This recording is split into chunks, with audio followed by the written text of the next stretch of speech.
Hello everyone, welcome once again students. तो आज हम स्टार्ट कर रहे हैं second application of the uses of radiation which is named as radiation as thickness gauge.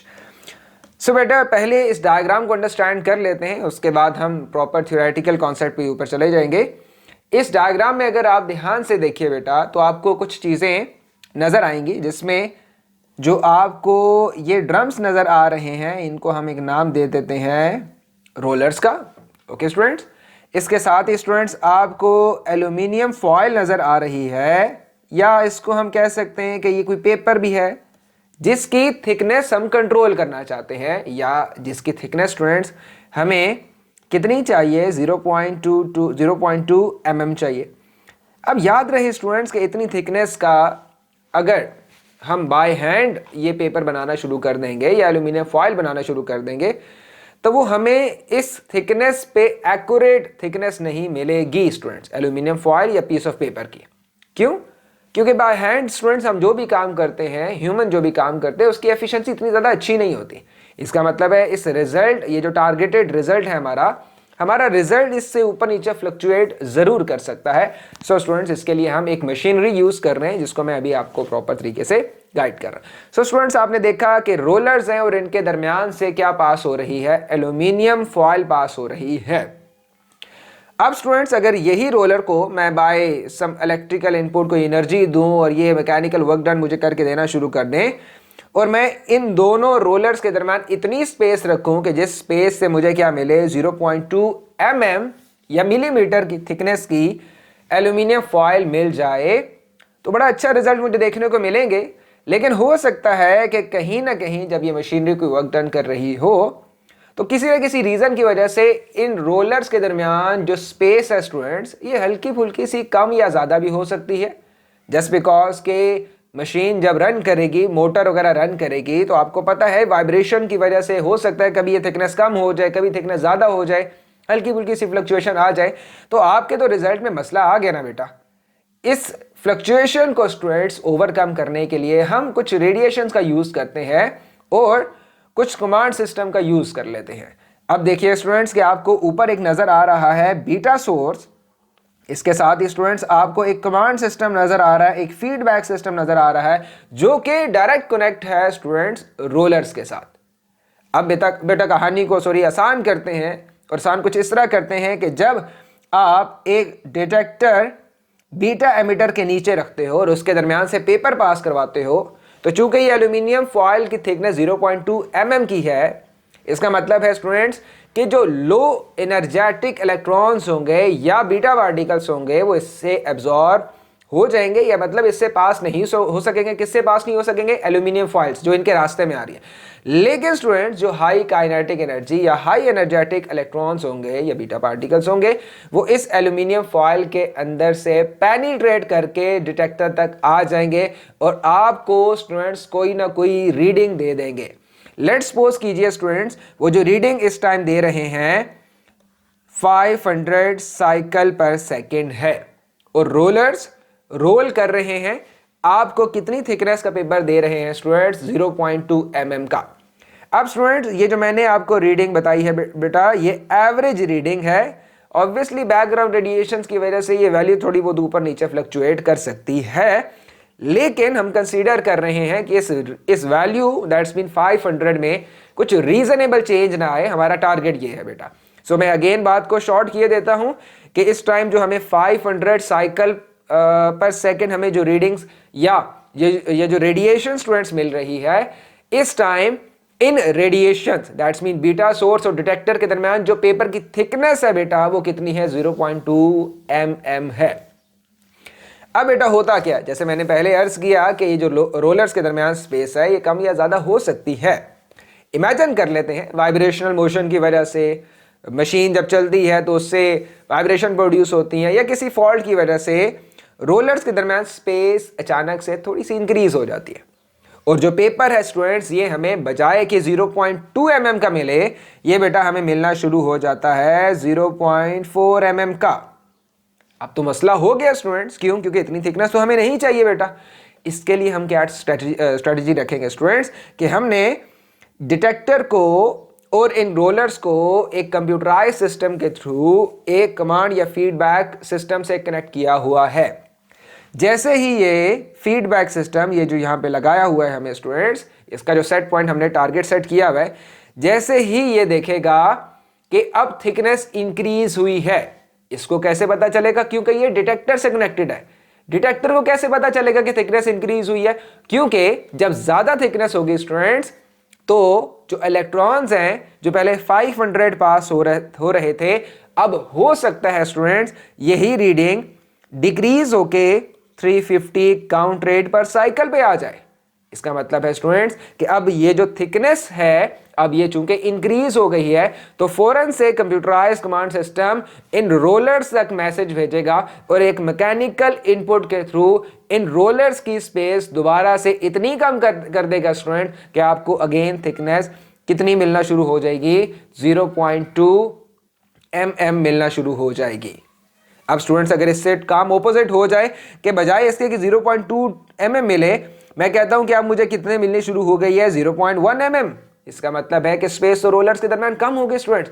अगर thickness अब ये थिकनेस कम हुई, सॉरी रोलर्स के दरमियान स्पेस कम हुई, तो पेपर की थिकनेस भी क्या हो गई? कम हो गई। पहले रोलर्स के दरमियान स्पेस इंक्रीज हुई थी, तो थिकनेस भी क्या हो गई थी? इंक्रीज। उससे क्या हुआ था? बीटा पार्टिकल्स का जो काउंट रेट पर सेकंड है वो कम हो गया था। क्यों? क्योंकि मैक्सिमम बीटा पार्टिकल एब्जॉर्ब होना शुरू हो गए थे। अब जो केस है स्टूडेंट्स, उसमें रोलर्स के दरमियान स्पेसिंग किसी न किसी फॉल्ट की वजह से कम हो गई है। उसके रिजल्ट में बजाय कि आपको 500 स्टूडेंट्स मिलता, अब आपको कितना मिलना शुरू हो गया है? इमेजिन कर लेते हैं स्टूडेंट्स 650 काउंट रेट पर सेकेंड, या 550 या 600 कर लेते हैं। तो फौरन से, चूंकि ये इसका सेट पॉइंट नहीं है इस कमांड सिस्टम का, तो फौरन से ये क्या भेजेगा? ये इन रोलर्स तक मैकेनिकल इनपुट भेजेगा और इन रोलर्स के दरमियान स्पेस थोड़ी सी ज्यादा हो जाएगी। इतनी ज्यादा होगी स्टूडेंट कि आपको 0.2 mm थिकनेस मिलना शुरू हो जाएगी। आई होप कि ये टॉपिक आपको समझ में आ गया होगा, नहीं तो रिवाइंड करके देख लीजिएगा स्टूडेंट, ये टॉपिक इतना मुश्किल नहीं है। ठीक हो गया? अब बेटा चलते हैं कि हमने लिखना क्या है, नोट्स किस तरह बनाने हैं। सो हम ये यूज करते हैं to control the thickness of the material to manufacture the manufacture of the paper aluminum foil 0.2 mm is a good example. A radioactive source beta emitter. Students, beta emitter क्यों use किया? हम कोई और भी तो emitter use कर सकते थे। बिल्कुल नहीं कर सकते स्टूडेंट्स। क्यों नहीं कर सकते? क्योंकि अभी हम इस स्लाइड के बाद वो रीजंस देख लेते हैं। क्लियर हो गया? क्वेश्चन माइंड में रखिएगा, ठीक है, ताकि आपको उस टाइम समझ में आ जाए। Some of the beta particle is absorb by the foil and some passes through the. So students, ये सारी कहानी वही है। The amount of beta particle arriving at the detector is monitored by the computer. The computer signal sends a signal called the feedback to control the gap between the rollers। तो इस results में हम, इसके results की वजह से हम thickness को कंट्रोल कर सकते हैं। अब बेटा पॉइंट नंबर 2, हमने पिछले एप्लीकेशन में देखा कि हम जो liquid, radio active liquid use करेंगे, जो कि वाटर के अंदर इंजेक्ट करेंगे स्टूडेंट्स, उसकी भी हाफ लाइफ कम होनी चाहिए।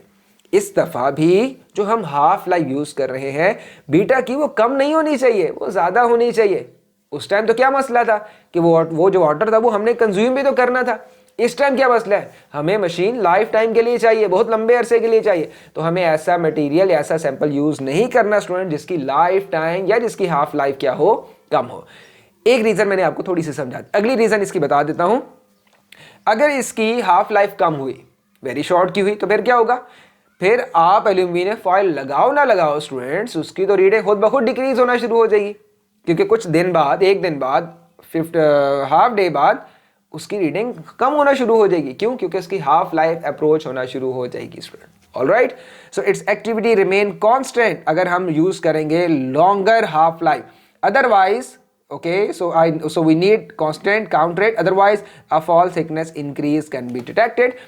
दैट्स मीन कि वो रीडिंग फ्लक्चुएशन, वो जो डिटेक्टर पे काउंट रेट स्टूडेंट शो हो रहा है वो डिक्रीज होगा। क्यों? क्योंकि हाफ लाइफ शुरू हो जाएगी। बात समझ आ गई ना? मटेरियल डिके होना शुरू हो जाएगा। तो आपको फौरन से एल्यूमिनियम फॉयल, आप ये समझेंगे कि एल्यूमिनियम फॉयल की जो थिकनेस है वो ज़्यादा हो गई है, इसी वजह से जो रीडिंग है वो कम आ रही है। तो ये एक आपका एक्सपेरिमेंट या आपका जो भी काम है ये एक रॉन्ग डायरेक्शन में चला जाएगा। Not have to purchase again and again, to be very honest, ये बात हम मान सकते हैं। Alpha and the gamma particles can't be use. अगर गैमा पार्टिकल यूज करेंगे तो वो तो सारे के सारे यार एल्यूमिनियम फॉयल से निकल आते हैं ना, उनको क्या जरूरत है कि वो रुके?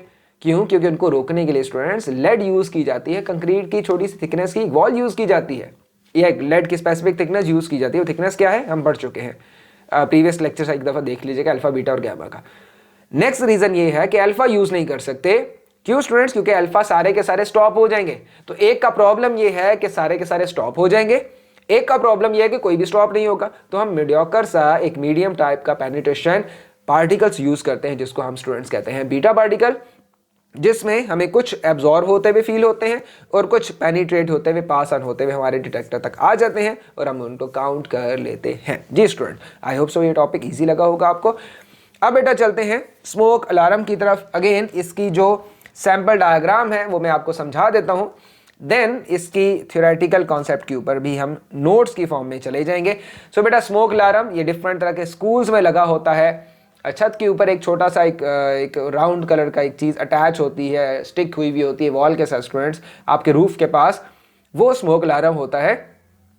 और मेरी जो क्लास है उसने भी यही किया कि जब मैंने उनको बताया कि ये स्मोक अलार्म है और हम भी कभी पास में इस किस्म के शरारतें करके आए हुए हैं, तो मेरे पहले लेक्चर के बाद उन्होंने भी यही किया कि इस क्लास में जो स्मोक अलार्म लगा हुआ था, क्लास में इन्होंने फायर लगा के किसी तरह स्मोक अलार्म वो जो है वो उसको बजा दिया और पूरे कॉलेज में ढूंढ रहे थे वो क्लास कौन सी है जिन्होंने ये शरारत की है। बहरहाल इससे मुझे वो उनकी शरारत याद आ गई।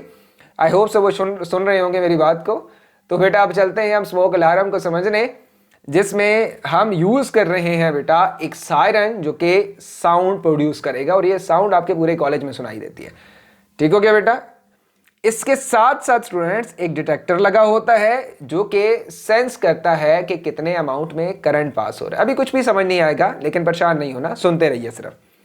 कुछ चैम्बर, कुछ स्पेसिंग होती है जहां से स्मोक एंटर होता है, कुछ ऐसा एरिया आपको बताया हुआ है जहां पे अल्फा पार्टिकल आयनाइज करता है एयर को। ओके, चार्ज पार्टिकल को कुछ बताया हुआ है स्टूडेंट्स, और इसके साथ साथ कुछ आपको बैटरी दिखाई गई है और कुछ एक चैम्बर दिखाया गया है जिसमें आपको कैथोड और एनोड नजर आ रही हैं। ये पॉजिटिव नजर आ रहा है स्टूडेंट्स और ये नेगेटिव नजर आ रहा है। अब बेटा प्रॉब्लम क्या है जरा ध्यान से समझिएगा। मैंने आपको न्यूक्लियर रेडिएशन का पूरा चैप्टर पढ़ाया और उसमें मैंने आपको सबसे पहले बताया था ये जो न्यूक्लियर रेडिएशन है इनका सबसे बड़ा मसला ये है कि ये क्या प्रोड्यूस करती हैं, अल्फा बीटा और गैमा प्रोड्यूस करती हैं, जो कि आयनाइज करने में बड़े ही यूजर फ्रेंडली होते हैं। अगर आपने कोई चीज आयनाइज करवानी है तो आप अल्फा पार्टिकल को यूज करो, ये एक सेकंड में 1000 मिलियंस और ट्रिलियंस अमाउंट में एटम्स को आयनाइज कर देता है। ठीक हो गया? और खास तौर पर स्टूडेंट्स ये जो हम एमर्शियम यूज कर रहे हैं अल्फा सोर्स जो कि अल्फा रेडिएशंस प्रोड्यूस करता है, ये एक सेकंड में बहुत सी अमाउंट में अल्फा रेडिएशंस को प्रोड्यूस करता है स्टूडेंट्स। ठीक हो गया बेटा? अब हम चलते हैं इसके कॉन्सेप्ट को समझने में कि किस तरह से ये स्मोक अलार्म काम करता है। बेटा सैंपल डायग्राम में कॉन्सेप्ट के लिए बेहतर रहेगी। इसके एक साइड पे स्टूडेंट्स कौन सी प्लेट है? पॉजिटिव चार्ज प्लेट है। और स्टूडेंट दूसरी साइड पे कौन सी प्लेट है? नेगेटिव चार्ज प्लेट है। इन प्लेट्स को, ये बड़ा सिंपल नजर आ रहा है, इतना सिंपल होता नहीं है वैसे, इलेक्ट्रॉनिक और पीसीबी बोर्ड प्रॉपर यूज हुए भी होते हैं। इन पॉजिटिव चार्ज प्लेट्स को स्टूडेंट्स कनेक्ट किया गया है किसके साथ? एक एमीटर के साथ। स्टूडेंट्स एमीटर क्या करता है? करंट को मेजर करता है। ओके हो गया? अच्छा जी, ये जो बीच में मटेरियल हमने लगाया है एमर्जियम का, इसकी एक और प्रोनाउंसिएशन भी है। जो material students alpha particle source का लगाया हुआ है, ये क्या प्रोड्यूस करता है? ये अल्फा पार्टिकल्स प्रोड्यूस करता है।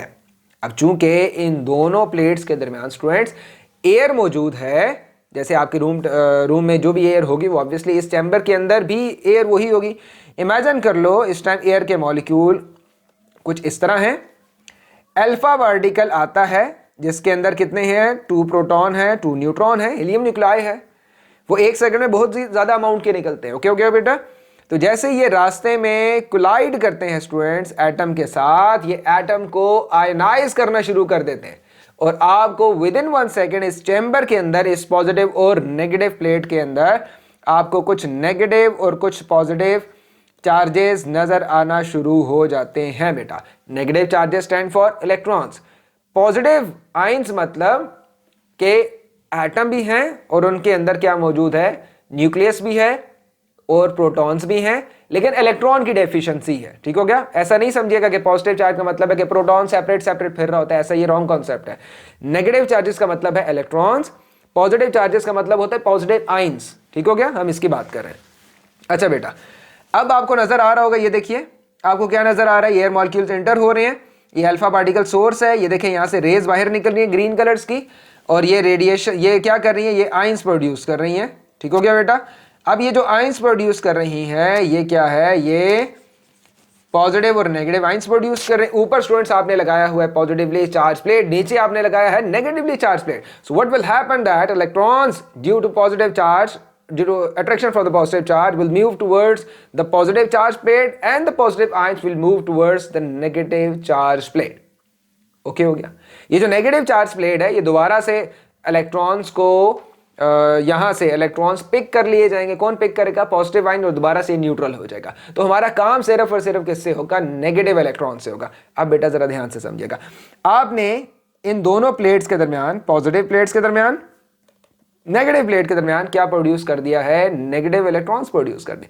ये नेगेटिव इलेक्ट्रॉन्स रश करेंगे students towards the positive charge plate, और रास्ते में अगर और भी एयर के एटम्स हुए तो उनको भी हल्का फुल्का आयनाइज करके एक एवलांच क्रिएट करते थे। एवलांच कहते हैं तूफान को।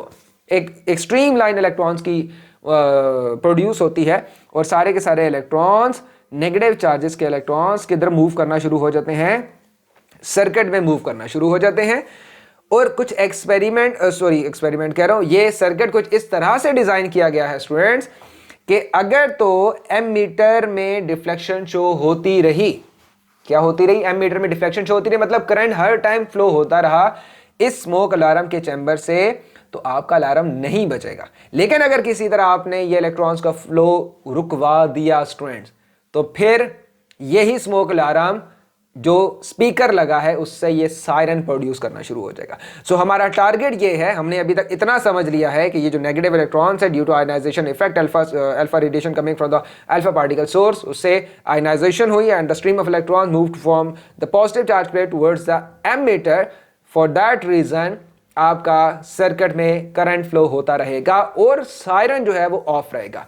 क्यों ऑफ रहेगा? ये इलेक्ट्रॉनिक बेस को सर्किट होगा जिसकी वजह से उन्होंने सिस्टम ऐसा बनाया होगा कि फिलहाल वो ऑफ है। लेकिन स्टूडेंट्स अब हम क्या करने लगे हैं? अब हम इस करंट को ऑफ करने लगे हैं या करंट को ड्रॉप करने लगे हैं। दोनों केसेस में अलार्म प्रोड्यूस होगा, अलार्म साउंड सुनाई देगी हमें। अच्छा जी बेटा, इमेजिन कर लो यहां पे लग गई आग, लग गई।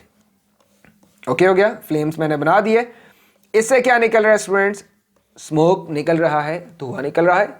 और इस स्मोक के अंदर आपको पता है कार्बन डाइऑक्साइड के पार्टिकल्स होते हैं, कार्बन मोनोऑक्साइड के पार्टिकल्स होते हैं, कुछ रेजिडुअल इफेक्ट ऑफ मैटर भी होता है, हल्का फुल्का 4-5-6 तरह की चीजें होती हैं। मैं इन शॉर्ट आपको बता रहा हूं कि इसमें कार्बन डाइऑक्साइड और कार्बन मोनोऑक्साइड के बड़े बड़े पार्टिकल्स या एटम्स मौजूद होते हैं स्टूडेंट्स। जब ये एटम्स कहाँ जाते हैं? इस चैम्बर के अंदर जाते हैं स्टूडेंट्स, तो ये अटैच हो जाते हैं इलेक्ट्रॉन के साथ। क्लियर हो गया? या ये रास्ता ब्लॉक कर लेते हैं, किनका? इलेक्ट्रॉन्स का रास्ता ब्लॉक करते हैं। क्यों? क्योंकि ऑब्वियसली इलेक्ट्रॉन ने मूव करना है, जब ये बीच में आ गए तो इलेक्ट्रॉन का रास्ता रुकेगा ना। ठीक हो गया? अब बेटा जैसे ही ये रास्ते में एटम्स आए, ये देखिए ये ब्लैक वाले नजर आ रहे हैं, ये इलेक्ट्रॉन के साथ स्टिक हो गए। ये चेक कीजिए, ये देखें इलेक्ट्रॉन के साथ स्टिक हुए हैं। ये इलेक्ट्रॉन के साथ स्टिक होते हैं, उसकी वजह से स्टूडेंट्स क्या होता है? उसकी वजह से वो जो एट द सेम टाइम आपको मिली एम्पियर में करंट मिल रहा होता है, अब वो करंट काफी ज्यादा ड्रॉप डाउन हो जाता है due to large atoms of smoke particles. Clear हो गया? ये smoke atoms, smoke particles enter होते हैं इस चैम्बर के अंदर, वहां पे आइंस का फ्लो रोकते हैं, जिसकी वजह से करंट ड्रॉप होता है, जिसकी वजह से आपका जो स्मोक अलार्म है वो साउंड या अलार्म प्रोड्यूस करना शुरू हो जाता है बेटा। तो अब चलते हैं इसके थ्योरेटिकल वर्जन पे।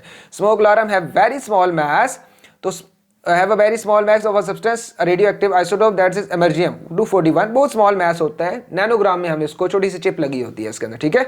This radioactive isotope that emits nuclear radiation in the form of alpha particle. बेटा याद रखिएगा, ये 1 सेकंड में पता नहीं 1000 मिलियंस की फॉर्म में ये अल्फा पार्टिकल्स प्रोड्यूस करता है।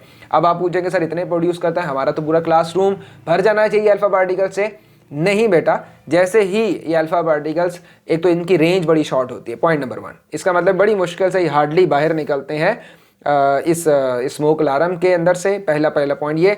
और अगर बिलफर्ज अगर ये निकल भी आए तो एयर को आयनाइज करते हैं, वहाँ पे ऑलरेडी आयंस मौजूद होते हैं, तो वो एयर जो जिसको आयनाइज करते हैं वो दोबारा से अपने आप को न्यूट्रल कर लेती है, तो इतना ज़्यादा इफेक्ट नहीं होता जब ये रेडिएशंस बाहर निकलती है बेटा। ठीक है, इनकी पहली रीज़न रेंज दे दी। दूसरा ये कि अगर ये आयनाइज कर भी दें तो फ़ौरन से वहाँ पे जो एयर है वो दोबारा से न्यूट्रल हो जाती है। क्यों न्यूट्रल होती है? दोबारा वही नेगेटिव दोबारा पॉजिटिव को अट्रैक्ट करते हैं, दोबारा से न्यूट्रल हो जाती है। अनस्टेबल है ना, तो स्टेबल तो नहीं है। स्टेबल तो तब होगा जब ऊपर इलेक्ट्रोड लगा दोगे, नीचे वो लगा ऊपर एनोड लगा दोगे, नीचे कैथोड लगा दोगे, तो फिर अनस्टेबल मेरी मुराद कि नेगेटिव फ्लो करना शुरू हो जाएंगे और पॉजिटिव किसी और रास्ते से चले जाएंगे। क्लियर हो गया? लेकिन अगर इलेक्ट्रोड नहीं लगाओगे दोबारा से बेटा वो अट्रैक्ट होकर एक दूसरे को न्यूट्रल कर लेते हैं। ओके हो गया बेटा? The particles interact with neutral air molecules flowing through the chamber. The particles remove electron from the air molecule, creating the positive ions. Two electrode मैंने बता दी. During a fire, smoke is usually which contains a large particle of carbon. The black color is in smoke. Okay, main reason की तरफ आते हैं. The smoke particles join with or adhere to the ions in the air. In particles की property है, quality समझ लो कि ये फौरन क्या करते हैं, आयन से स्टिक होने की कोशिश करते हैं, उनका रास्ता ब्लॉक कर लेते हैं, बिन बुलाए मेहमान बन जाते हैं, ऐसे समझ लें। This attachment disturbs the flow of the ions and alters the electrical properties of the air in the detection chamber. As a result the electric current in the chamber decreases and trigger the alarm, और alarm बजना शुरू हो जाता है। सो अपने school में कभी इस किस्म की मिस्टेक नहीं कीजिएगा, क्योंकि यहाँ पे रेड लाइट लगी है, तो अगर ये आप अलार्म बजाओगे तो फौरन से जो भी मैनेजमेंट वाले हैं वो देखेंगे कि किस अलार्म में रेड लाइट ऑन है और फौरन से वो क्लास पकड़ी जाएगी। ठीक हो गया? सो ख्याल कीजिएगा। नेक्स्ट हम स्टार्ट करते हैं बेटा स्टेरिलाइजेशन का कॉन्सेप्ट, और इसके साथ है डायग्राम। ओके, ये नेक्स्ट लेक्चर में हम स्टार्ट करते हैं। 20 मिनट्स काफ़ी हो गए, तो नेक्स्ट लेक्चर में हम स्टेरिलाइजेशन का कॉन्सेप्ट समझते हैं। ओके बेटा, अल्लाह हाफिज़, टेक केयर।